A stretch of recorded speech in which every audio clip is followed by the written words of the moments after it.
Dan sekarang tempatnya itu berada di Gakona. Gakona itu Amerika Serikat, tidak jauh dari Alaska. Namun ini menjadi proyek Amerika yang sebetulnya bukan Amerika saja, tapi ini menjadi proyek Illuminati. Ya, ini sebagai contoh saja Pak sekalian yang pernah boleh lihat. Ini pernah terjadi di Bandung, namun ini gagal karena faktor alam yang tidak mendukung, sehingga di Bandung ini tidak sukses. Awalnya mereka ingin menciptakan crash of massive, ya maksudnya kehancuran total di infrastruktur kota Bandung. Namun ini gagal mereka lakukan, sehingga pecah ke arah Lembang, dan itu mengakibatkan adanya kehancuran infrastruktur di arah Lembang.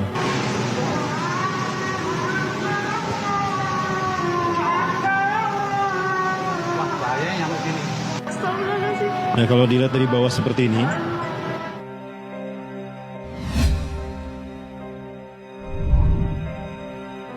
tentang HARP. Jadi ada satu program yang saat ini cukup gila dijalankan oleh Zionis Yahudi, yaitu program Reduction of Population, mengurangi populasi manusia. Reduksi itu mengurangi jumlah populasi manusia. Ini berangkat dari keyakinan Yahudi bahwa hanya merekalah yang layak tinggal di muka bumi. Ya, jadi Yahudi ini adalah kelompok yang menganut paham rasisme, bahwa ras mereka lah yang paling unggul. Selain dari mereka itu adalah subhuman. HARP ini singkatan dari High Frequency Active Aurora Research Project. Itu sebuah alat yang dia bisa melakukan apapun sesuai dengan kebutuhan si operator daripada alat ini. Dulu HARP ini digunakan oleh Amerika sebagai satu alat untuk menyelamatkan Amerika dari rudal Rusia, karena digunakan pada Perang Dunia Kedua, di mana alat ini berfungsi untuk menciptakan Iron Dome. Iron Dome itu adalah sebuah hologram yang kemudian apabila tersentuh oleh rudal Rusia, itu rudalnya akan meledak. Dan itu ada beberapa lapis gitu, ada lapis 1, lapis 2, lapis 3. Itu Iron Dome-nya. Nah, namun belakangan seiring dengan kemajuan sains dan teknologi, HARP ini kemudian menjadi multifungsi. Dia memiliki fungsi apapun. They can create the weather control, bisa mengontrol cuaca, bisa menciptakan cuaca ekstrim di musim yang berlawanan, bisa menciptakan gempa bumi, ya, dan juga bisa menciptakan hologram untuk memanipulasi informasi, bahkan untuk menghipnotis manusia dalam jumlah yang massal. Itu HARP. Ya, itu jadi multifungsi. Dan sekarang nanti saya perlihatkan yang dari jauh seperti apa bentuknya. Ini perbuatan HARP. Karena untuk iklim dan cuaca Bandung ini tidak memungkinkan ini terjadi secara alami. Dan gilanya ternyata ini merupakan bagian dari program PBB. Yang tadi saya sampaikan, bahwa ini merupakan bagian dari proyek PBB untuk mereduksi jumlah manusia. Pada akhirnya nanti akan mencapai 500 juta saja penduduk di muka bumi. Itu harus Yahudi semua. Nah, ini pecah. Pecahnya sampai ke Jalan Jamplas, kemudian sampai ke Lembang. Alhamdulillahnya pecah. Saya perlihatkan yang ada di Cimahi. Seperti yang tadi, ya masih seperti yang tadi. Ini kita lihat dari jarak jauh. Kita lihat dari jarak jauh. Para mulai perhatikan betul bentuknya seperti apa. Udah.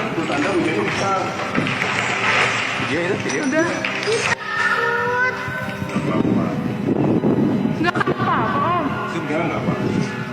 Sebelah sana ada bukan di sini. Ini siapa Pak air? Dari laut. Oh gitu. Air laut. Serem banget. Itu petanda. Baik, para mulai bisa melihat tadi ya, hafalkan bentuknya. Nah sekarang saya ingin perlihatkan bentuk yang sama, tapi ini berada di Iran, di sebuah laut di Iran. Bagi kita mungkin masuk di akal jika hutan dibakar atau perumahan dibakar, masuk di akal karena ada sesuatu media yang bisa terbakar. Tapi kalau laut dibakar, masuk di akal tidak? Tidak masuk di akal. Tapi itulah yang terjadi. Walaupun sebetulnya memang ada satu alat, ada satu zat kimia yang bisa membakar air. Dulu saya pernah melakukan, dulu waktu masih studi, ada habis praktikum, ada natrium, saya iseng sembunyiin dari guru saya, ya. Ketika selesai acara praktikum, saya ambil natrium tadi dilinting-linting, saya tata tangan pakai perantara ya. Maksudnya saya pakai sarung tangan, kemudian saya masukkan tisu basah, saya lemparkan ke air, itu terbakar. Ya, ini yang dilakukan oleh Harp ke Persia. Dan ini yang terjadi pada sekalian. Jadi laut dibakar. Bagi kita tidak masuk di akal, tapi ini yang mereka lakukan. Ini dilakukan oleh seseorang yang melakukan penelitian tentang gempa bumi, karakter gempa bumi yang ada di Persia dan terjadi beberapa hari. Ya, dan ini sudah ada klipnya. Ini terjadi pada tanggal 23 November 2008. Ini salah satu contoh bentuk jahatnya seperti ini. Bayangkan jika ini dilakukan terhadap manusia. Andaikan ini api, ikan pasti lari ke bawah kan? Ikan pasti lari ke bawah menyembunyikan diri. Logika kita pasti begitu, bersembunyi di batu karang. Pasti itu ikan lakukan, tapi itu pun tidak menyelamatkan nyawa mereka. Karena faktanya mereka matang mendidih dan itu bau racun toksin. Karena proses ini menembakkan zat kimia dan mempersatukan zat kimia yang ada di unsur hara oksigen kita, yang ada di udara kita. Ini jahatnya Harp. Jika masih ada di YouTube mungkin silakan para bola bisa meneliti tentang ini. Dan ini adalah makhluk flora fauna ciptaan Allah Subhanahu wa taala ya. Dia adalah hewan yang begitu cantik, lumba-lumba yang menjadi pembuat ini indah luar biasa. Namun apa yang terjadi? Saya yakin lumba-lumba ini sudah bersembunyi ke bawah menyelamatkan diri. Namun apa yang terjadi? Matang seperti ini. Seperti pindang. Ya, pindang tongkol. Tapi ini tidak bisa dikonsumsi karena bau toksin, bau racun kimia. Bukan yang kecil tapi yang besar, bukan puluhan, bukan ratusan tapi ribuan.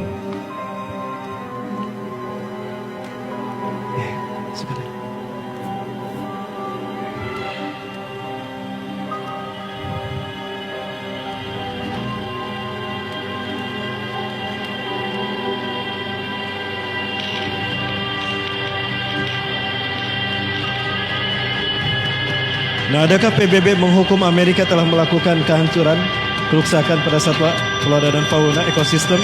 Tidak ada. Karena Amerika adalah bagian daripada PBB itu sendiri. Ya, veto, bukankah veto Dewan Keamanan PBB ada di tangan Amerika? Dan veto Amerika lebih kuat dari veto The Big Five yang lain, peramba Allah. Nah, baik, ini kejahatan Harp. Apa yang harus kita lakukan, para sekalian? Ya, kita melakukan sosialisasi terhadap jahatnya Harp. Ini satu produk Harp. Ada banyak produk yang dilakukan oleh Harp. Produk yang kedua adalah chemtrail. Chemtrail ini singkatan dari chemical trail. Beda dengan contrail. Chemtrail ini adalah satu awan yang kalau para boloh lihat di langit itu nggak hilang-hilang. Itu ada terus, itu nggak hilang-hilang. Itu bukan jejak pesawat. Kalau jejak pesawat itu namanya contrail, itu hilang. Ketika pesawatnya masih ada, itu awannya paling hanya sampai 500 atau 1 kilometer lah. Setelah itu hilang. Ya, setelah itu hilang. Bersenyawa dengan udara. Tapi chemtrail itu tidak, karena itu jejak kimia, chemical trail. Isinya itu adalah virus dan senjata-senjata biologis yang bisa membuat penyakit endemik. Maka banyak orang masyarakat mengalami penyakit-penyakit aneh itu karena perbuatannya, karena chemtrail. Nah, di negara di dunia itu mereka sudah protes kepada pemerintahnya. Yang belum protes di mana? Di Indonesia. Karena belum yang memahami, sedikit yang memahami tentang chemtrail. Kami pernah melakukan itu di Hussein Sastranegara, Bandara Hussein. Teman saya saat itu menggunakan menggunakan ID sebagai jurnalis.